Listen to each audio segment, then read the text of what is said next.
Thank you to Representative Arndt. We are never going to get caught treating the presidency like it's the only office that matters. We will be there for state and local leaders doing the right thing like she is.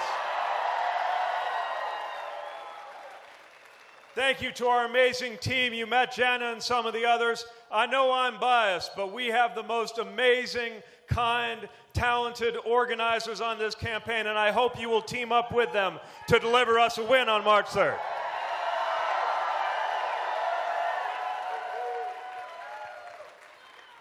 I'm so excited to be with you after what I would say is a pretty good day for us in Nevada.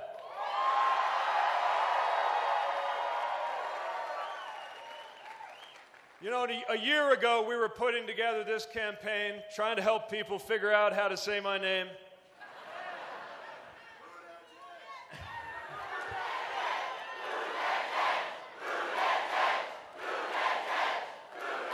See, it's not even that hard.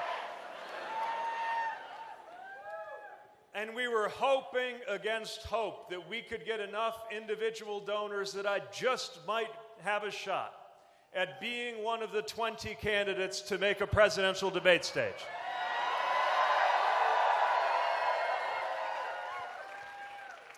And now, here we are. They said, okay, the debates, you made the debates, but are you really going to survive Iowa?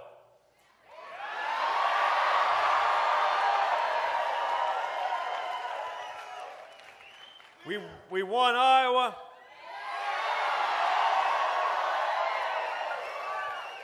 We had a fantastic finish in New Hampshire, and then they said, okay, Iowa, New Hampshire, sure, but are you going to have any significant support in the West?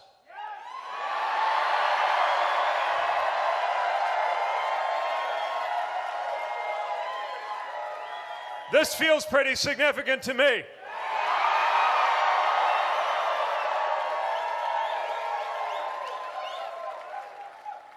And the way we have built that support from a humble beginning of an exploratory committee with 4 people on staff to this extraordinary room we're in tonight is by building our politics around the idea of belonging and calling out to everybody who shares our values and shares our goals to be at our side.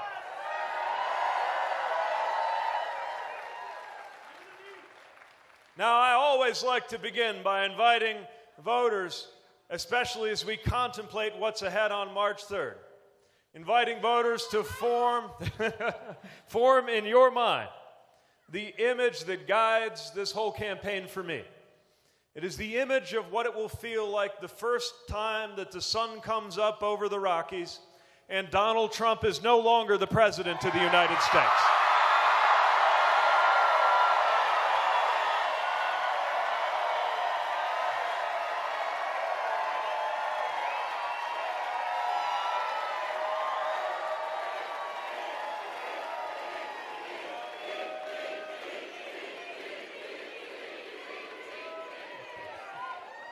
Aren't you ready to put that corruption behind us?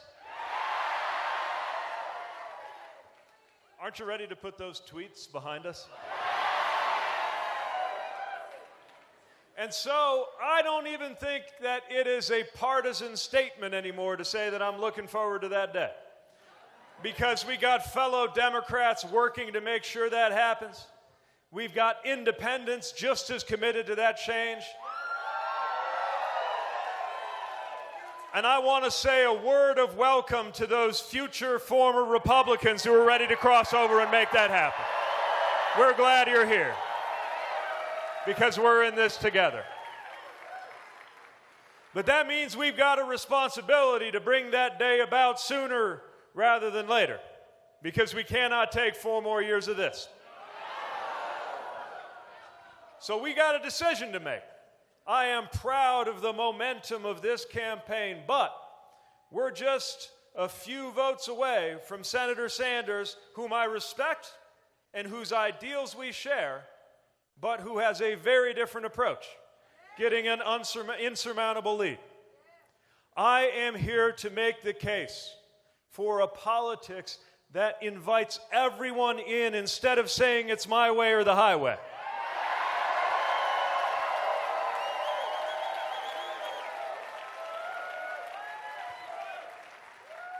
I am here to make the case for a politics that pays attention to the effect that our nominee will have on those crucial House and Senate and other races across the country so that we can keep the House in the right hands and send Mitch McConnell into retirement.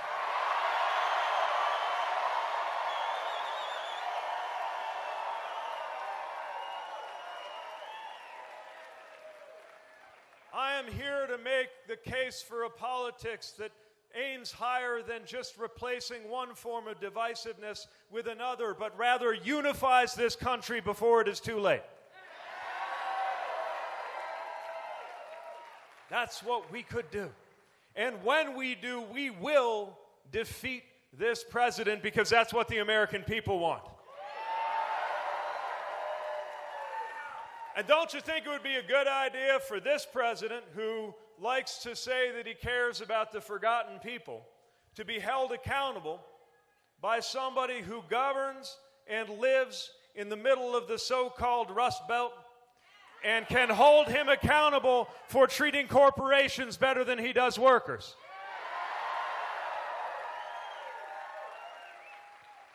Don't you think a president who likes to cloak himself in religion, I mean, this president, don't you think somebody ought to be on stage next to him insisting that this country belongs to people of every religion and of no religion equally?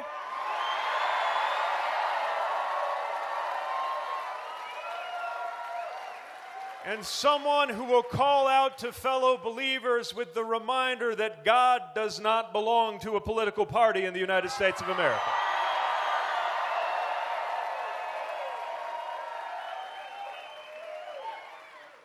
Don't you think a president who likes to the tough talk and throwing himself a military parade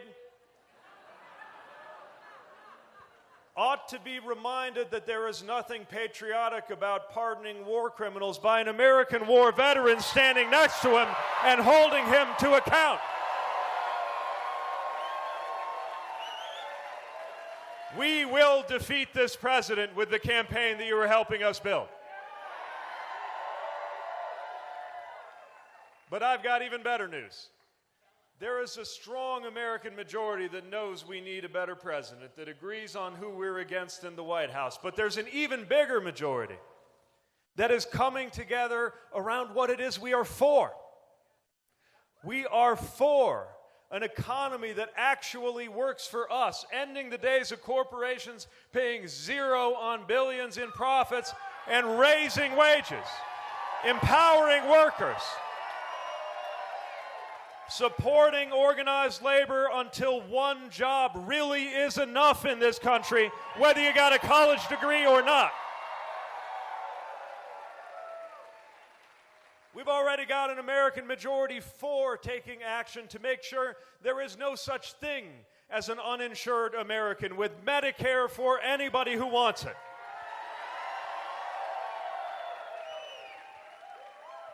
And when it comes to health care, there is an American majority for, finally, taking the same resources and openness that we bring to physical medical issues and bringing it to bear on mental health and substance use issues together.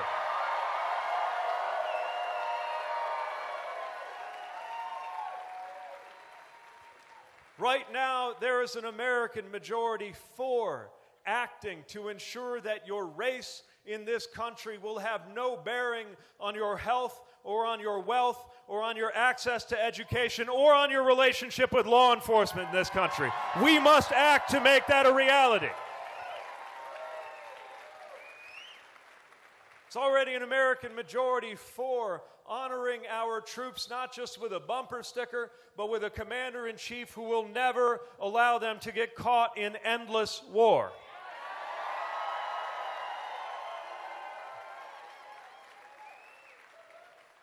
Powerful American majority that understands that immigration is part of the lifeblood of this country and that supports our dreamers and lets them know que les apoyamos y este país es tu país también. Los reconocemos y los apoyamos.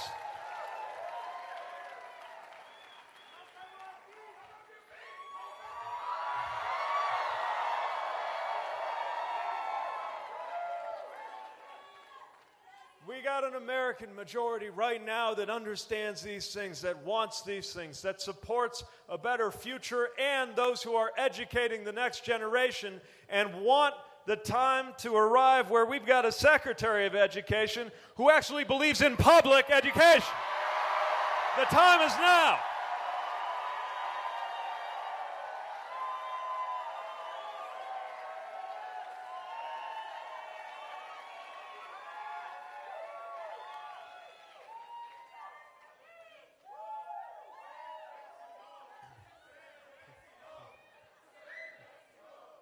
And if that's not enough, I can offer you one more thing that most Americans want.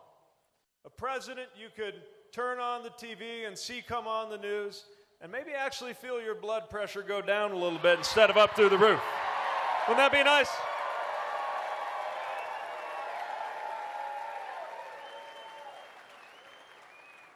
That's the opportunity and that's the urgency, because we can't wait to deliver these changes. Everywhere I go, I meet voters who remind me what is at stake for them. But more than that, I'm meeting people who remind me what is at stake who are not yet even old enough to vote. I had an 11-year-old come to an event, raise his hand, ask about prescription drug affordability. Smart kid. But he wasn't asking because he's a policy buff. He's asking because he's worried about his ability to get insulin and whether his family can keep up. He can't wait for us to act to ensure there is no such thing as an unaffordable prescription in the United States of America.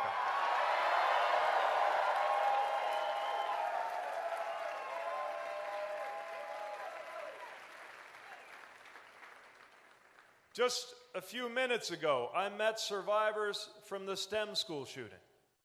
And I know how much Aurora and Littleton and so many parts of Colorado have been touched by gun violence, both horrific mass shootings and what is playing out every day. They cannot wait for us to act to ensure that the Second Amendment can never again be twisted into an excuse to do nothing at all about gun violence when we could save thousands of lives every year. We must act now.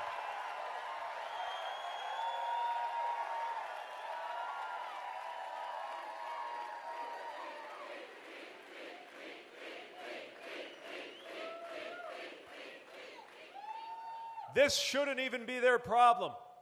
They should be worrying about other things, and everybody old enough to vote has a responsibility to deal with this so that they won't have to by the time they're old enough to vote.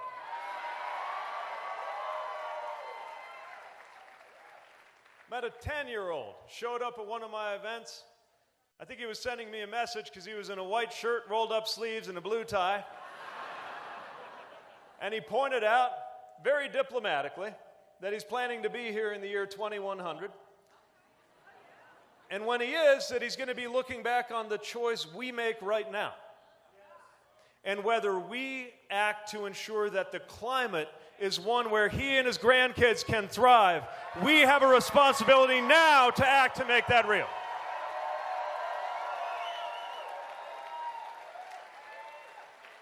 That's why this can't wait. It can't wait 10 years. It can't wait 4 years. It has got to happen now, and this is our opportunity. If you were feeling frustrated watching the Senate impeachment process play out,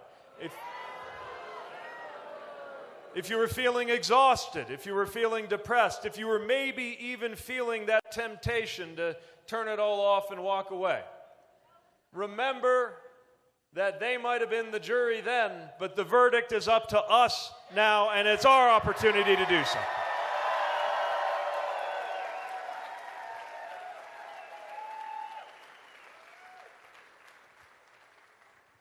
At the end of the day, the reason I am here to ask for your support, eye to eye, as we approach the all-important voting that's going to happen on March 3rd right here in Colorado and across the country, is that the presidency has a purpose. I'm not running for this office because I got it into my head that I'd like to occupy it. I'm running for this office out of a conviction about what it is for. I believe the purpose of the presidency is not the glorification of the president. It is the unification and the empowerment of the American people. That is why I'm asking for your support.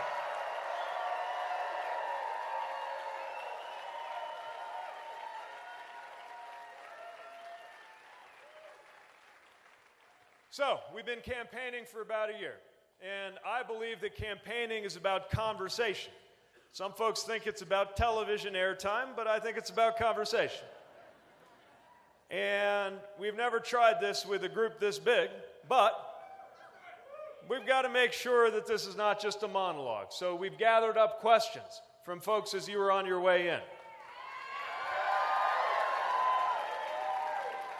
As you know, I'm a big believer in the power of state as well as local officials to make change and to moderate this conversation, to be your voice. I'd like you to welcome your own Secretary of State, Jena Griswold, to the stage to preside and moderate.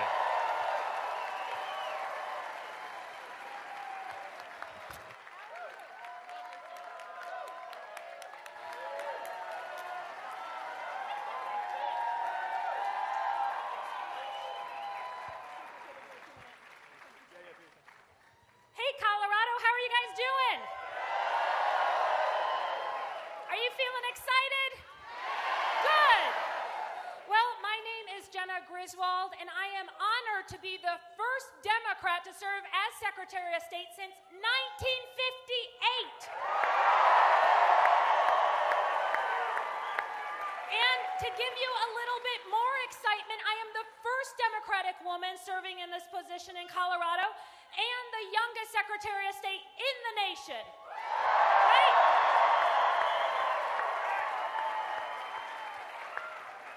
So, you know, a lot of people like me don't serve in statewide office.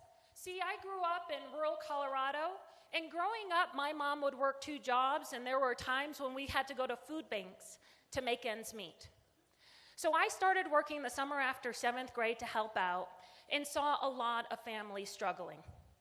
That's what inspired me to be the first person in my family to go to a 4-year college and then to law school. And that's why I am so passionate to have this conversation tonight about how we ensure that every American has their voice heard in our democracy. Now, we should be proud in Colorado that we have the most accessible elections in the nation. We should be proud that we're considered the safest state to cast a ballot in today. And I want to report to you that last year I led the largest democracy reform in the nation. We expanded access to registering to vote through automatic voter registration. We added polling locations and mail-in ballot drop boxes, and for the first time ever, we're going to guarantee them on every single public university and tribal lands in Colorado.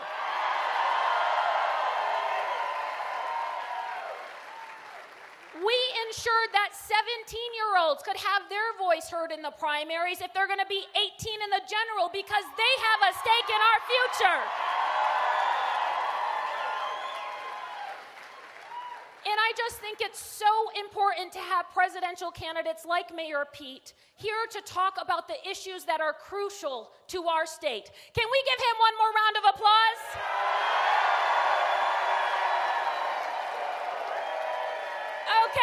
Okay. Are you guys ready to get this town hall started? Okay, I'm going to take the first question. Is that okay with you guys? And then I'll pull them out of this fishbowl. Sound good? Okay, Mayor Pete, are you ready? Let's go. Okay, now the fact that Colorado offers mail-in ballots, in-person voting, and that every eligible person can register and vote, even on election day, just shines in stark contrast to the voter suppression we see across the nation. And the truth of the matter is that these restrictive voting laws don't have an equal impact on all communities. African Americans, Latinos, and Native Americans are more likely to be disenfranchised by voter suppression in unfair districts. Do you see this as a civil rights issue? Absolutely, and thanks for your leadership on democratic reform. Imagine Imagine if we had that same level of commitment to our democracy in Washington, D.C. as well. And yes, this is also an issue of racial justice, because we've seen disproportionately everything from the purging of voter rolls to the closing of voting locations around the country, especially likely to happen to black neighborhoods, to Latino areas, in Indian country, and that is voter suppression. It makes the entire country worse off because the entire country is denied the better decisions that are made when everybody has an opportunity to vote. We're seeing Americans with disabilities struggling to find access to the polls. When we're talking about the biggest group of Americans protected by civil rights law, we've got to do so much of a better job, and it's got to start with Washington so that the efforts you're leading at the state level have a wind at their back. It means making sure that across the country we have fair districts, because it's not a fair election if politicians get to pick out their voters instead of the other way around. We got to deal with money in politics. If the only way to fix Citizens United is a constitutional amendment, then let's get to work right away on a constitutional amendment.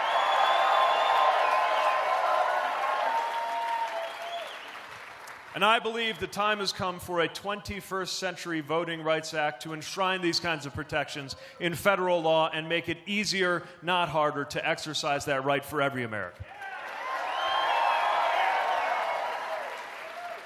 I'll say hallelujah to that, right? Okay, the next question comes from Zachary, age 9. Oh, wow. And this is a really touching question. He says, "Thank you for being so brave. Would you help me tell the world I'm gay too? I want to be brave like you." Wow.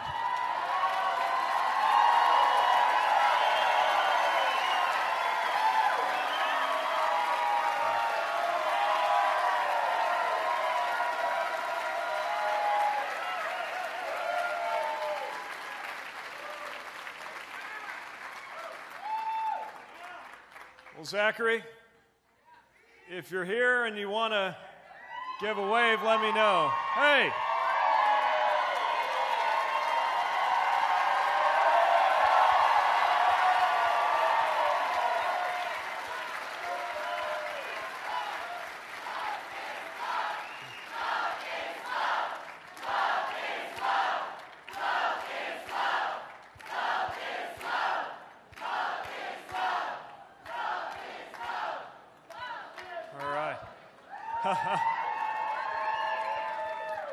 Well, Zachary, are you going to come right up? All right.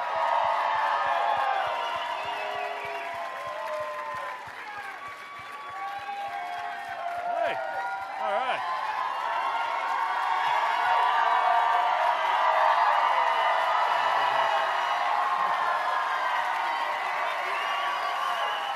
Thank you. Thank you very much. This is for me? Thank you. Did you make it? Zachary just gave me something he made. I'm going to be wearing it tonight. Thanks very much for that.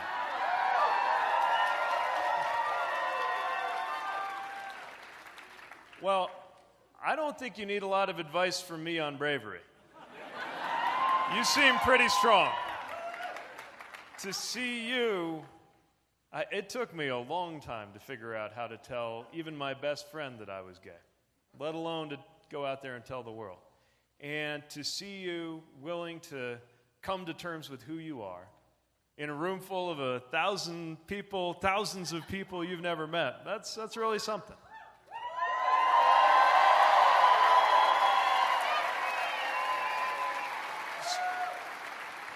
So let me tell you a couple things that might be useful. The first thing is that it won't always be easy. But that's okay, because you know who you are. And that's really important, because when you know who you are, you have a center of gravity that can hold you together when all kinds of chaos is happening around you. That's the first thing I want you to know.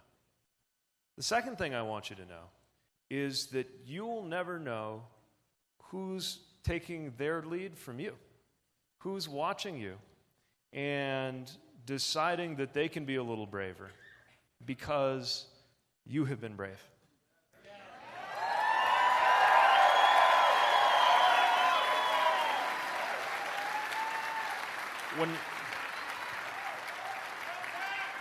When I was trying to figure out who I was afraid that who I was might mean that I could never make a difference.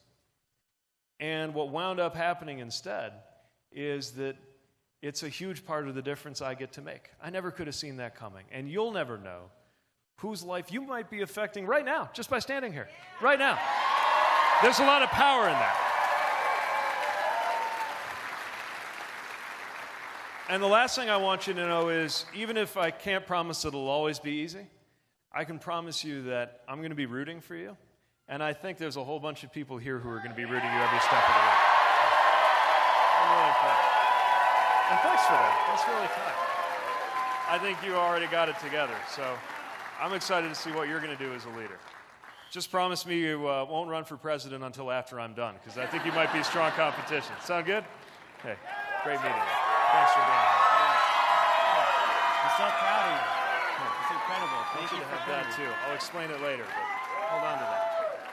That way we're even. Here, I'll come down with you.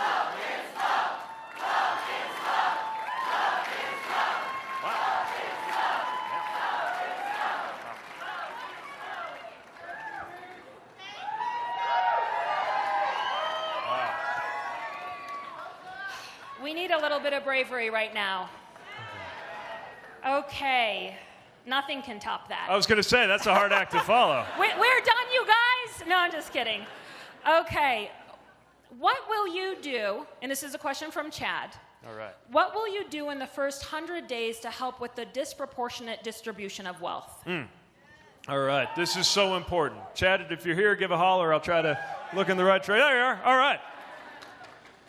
So one of the biggest problems our country faces is racial and economic inequality.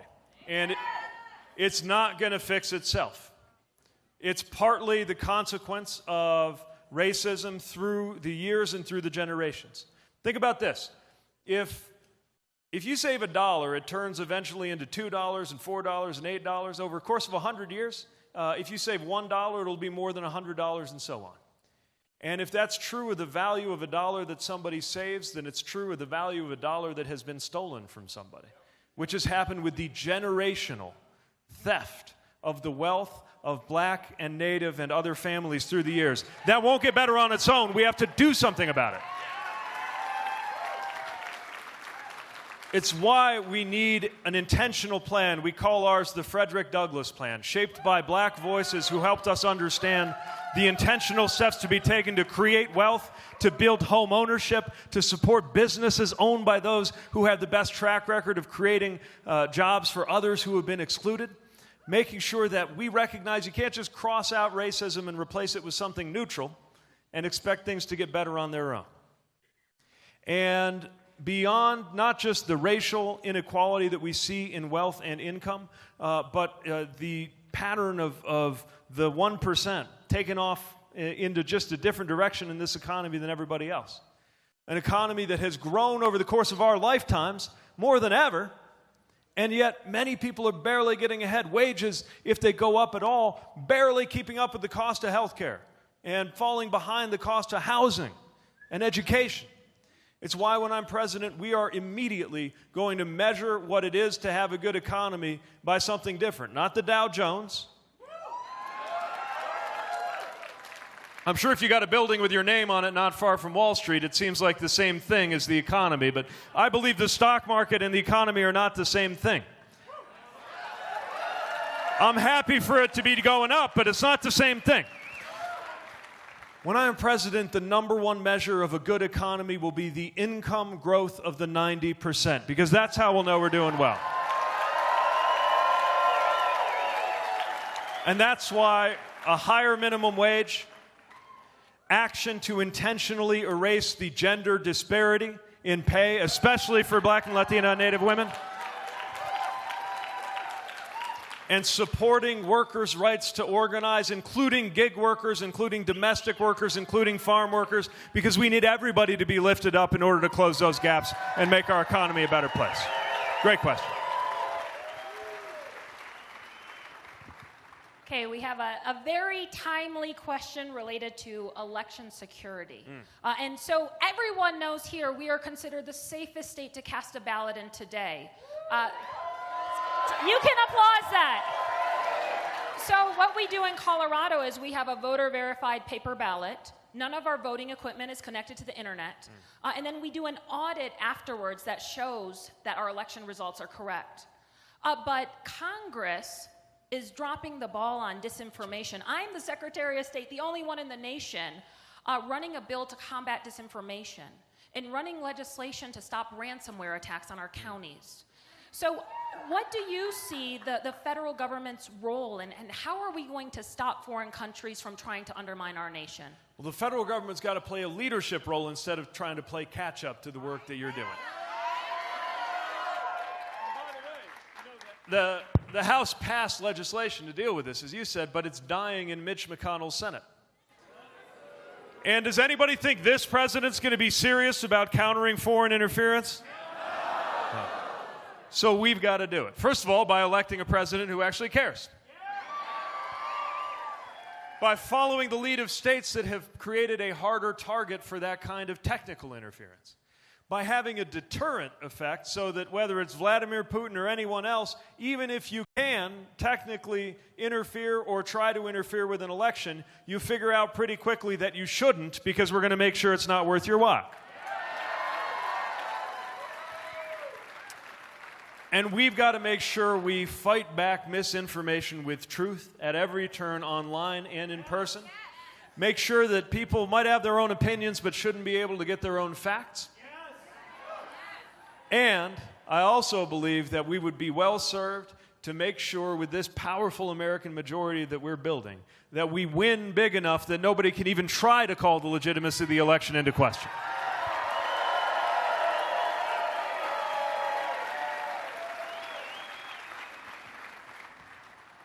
Okay, this is the last question of the town hall. I know, it's late though, you guys. What is your plan, in this question is from Akash. What is your plan regarding work visas and extended family members of U.S. citizens abroad? Oh, great question. Akash, thanks for coming. Let's begin with the understanding that immigration is part of the lifeblood of our country. It's why I'm here. My father came to this country to seek an education and then went through the process to become an American citizen. It is why my community, after being described as a dying city just 10 years ago, is growing of immigration. And if we're serious about economic growth, we should be doing everything we can to make sure that our system can bring in as many as our economy already requires. Why are there 11 million undocumented people? It's because our economy has drawn in the people that it needs, but our government won't allow them to have the status that they need in order to succeed. That's why I need full immigration reform. And even in conservative rural areas, I'm seeing a lot of communities that get it, which is why I'm also proposing that those towns that are hurting, not just for jobs, but for population, can apply for extra visas for people who are willing to stay in those communities and help them grow and succeed.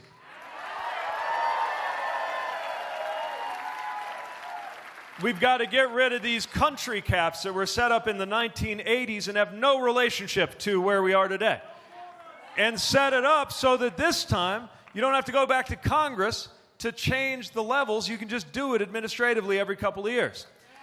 And lastly, since you mentioned family, if we care about family values, then this has to be a country that seeks to unify and reunify families and never, ever separate them as a cruel act at the border. All right. So the last one? All right. One more big thank you to Jenna for being your voice in our town hall today. And a big thank you to everyone here as we approach these crucial final days, because Super Tuesday, March 3rd, is going to be historic. And we had better choose well. So I hope that I have earned your support.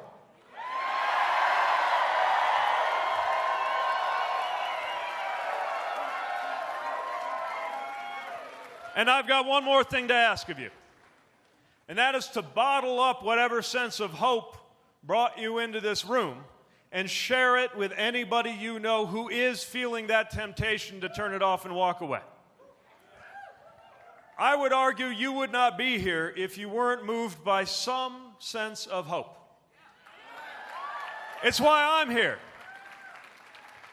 Have you ever noticed on the news that they took the word hopeful and turn it into a noun and use it as another word for candidate? I'm a 2020 hopeful. That's what I'm doing here.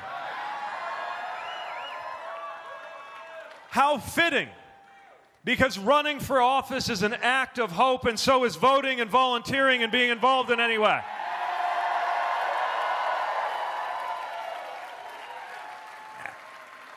And this hope is not the product of my age, it's the product of my experience. It's the hope of somebody whose city was given up for dead and is now on its feet and has moved out of the shadows of the factories that closed and into a better future. My hope in American unity comes from the experience of having laced up my boots in the dust of a war zone next to people I learned to trust with my life, even though we weren't the same politically or racially.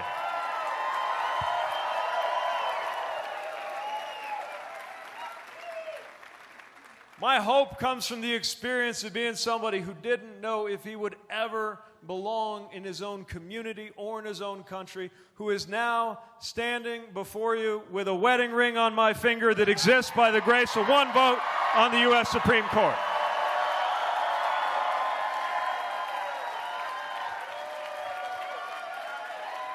We've all got our reasons to worry, but we've all got our reasons to hope. So can I look to you to spread that sense of hope to everybody you know?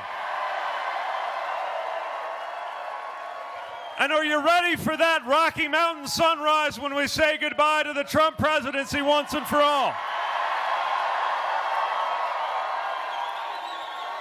And are you ready to tell everybody you know before that critical vote on March 3rd? Well, Colorado, I think you're going to help me become the next president of the United States, and when you do, I'll do everything I can to make you proud. Thank you. Thank you.